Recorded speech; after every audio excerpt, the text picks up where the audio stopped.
Tahun ini tampaknya menjadi tahun yang cukup indah bagi timnas Indonesia. Bagaimana tidak, karena berbagai prestasi mampu diraih Indonesia, entah itu di level kelompok umur maupun level senior. Untuk level kelompok umur, Indonesia berhasil melaju ke babak semifinal Piala Asia U23. Sedangkan di level senior, Indonesia berhasil lolos ke babak ketiga kualifikasi Piala Dunia. Uniknya, Indonesia adalah satu-satunya negara ASEAN yang lolos ke babak tersebut.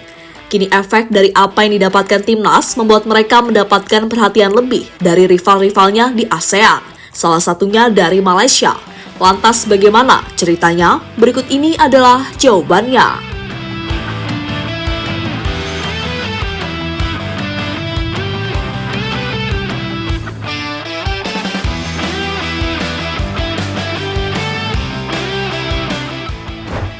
Ya, pada round 2 kualifikasi Piala Dunia tercatat ada 7 tim dari Asia Tenggara yang ikut berpartisipasi. Mereka berjuang dan bersaing dengan tim-tim dari Asia lainnya.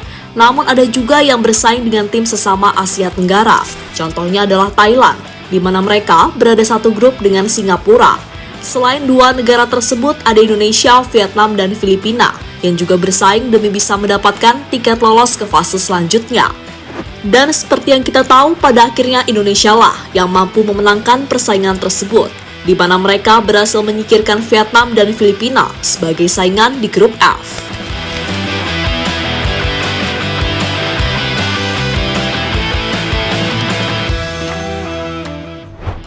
Setelah semua pertandingannya beres, ternyata hanya Indonesia yang lolos ke babak selanjutnya. Sementara negara seperti Malaysia dan Thailand gagal.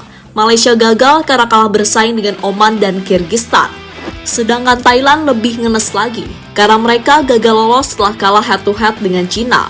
Sebuah kegagalan yang sampai saat ini masih disesali oleh para pemain Thailand.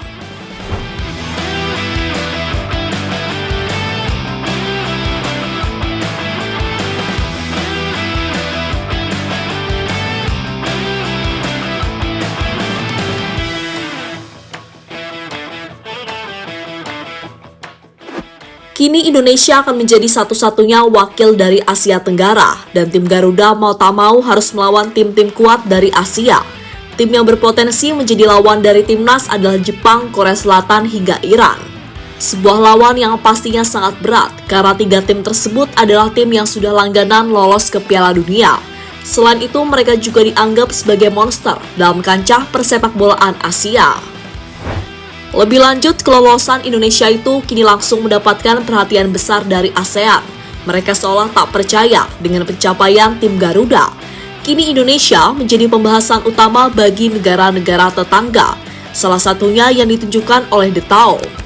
Media asal Vietnam itu membuat sebuah artikel tentang timnas. Artikel itu membahas jika Indonesia adalah tim terlemah di babak ketiga nanti. Tentu sebuah hal yang menunjukkan jika Vietnam masih iri kepada Indonesia.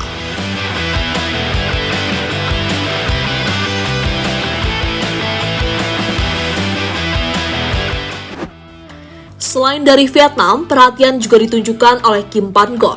Pelatih asal Korea itu meminta Malaysia untuk meniru kebijakan dari timnas Indonesia, terutama kebijakan dalam hal mencari pemain keturunan. Usaha lain mungkin kita boleh mengikuti pelatih Indonesia yang terbang ke Eropa untuk mencari pemain keturunan. Tapi bagi saya, keperluan utama adalah sistem pembangunan yang melahirkan pemain lokal yang terbaik. Selepas itu barulah usaha seterusnya dengan strategi untuk bersaing. Bagi saya, Indonesia akan menjadi tim terbaik tidak lama lagi dengan usaha yang mereka berikan. Tetapi Malaysia wajib menyainginya, kata Kim Pan-gon pada Makan Bola.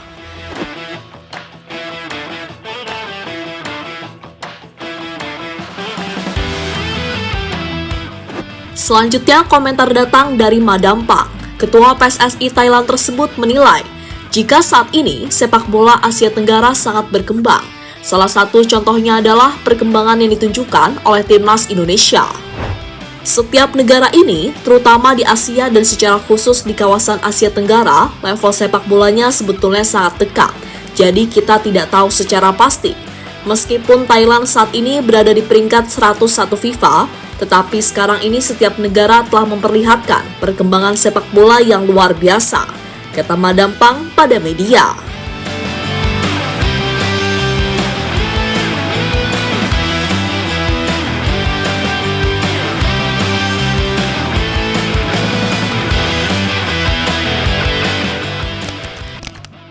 Di sisi lain, lolosnya Indonesia ke babak ketiga kualifikasi Piala Dunia malah menimbulkan dilema bagi timnas.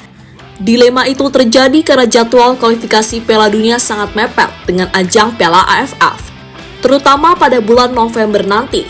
Pada bulan itu, Indonesia akan bermain di babak kualifikasi Piala Dunia. Selang beberapa hari kemudian, Indonesia juga akan bermain di Piala AFF. Kini Sinteyong harus memikirkan cara bagaimana menghadapi dua ajang itu. Cara yang paling realistis adalah membagi skuadnya. Untuk skuad babak kualifikasi, STY akan memakai skuad utama. Sedangkan di Piala AFF, STY bisa memakai pemain terbaik yang bermain di Liga 1, seperti Stefano Lillipali, Mark Klok, hingga pemain-pemain lain yang kalah bersaing di skuad utama. Jadi itulah cerita soal Indonesia yang kini jadi pembahasan utama bagi negara-negara ASEAN usai lolos ke babak ketiga kualifikasi Piala Dunia.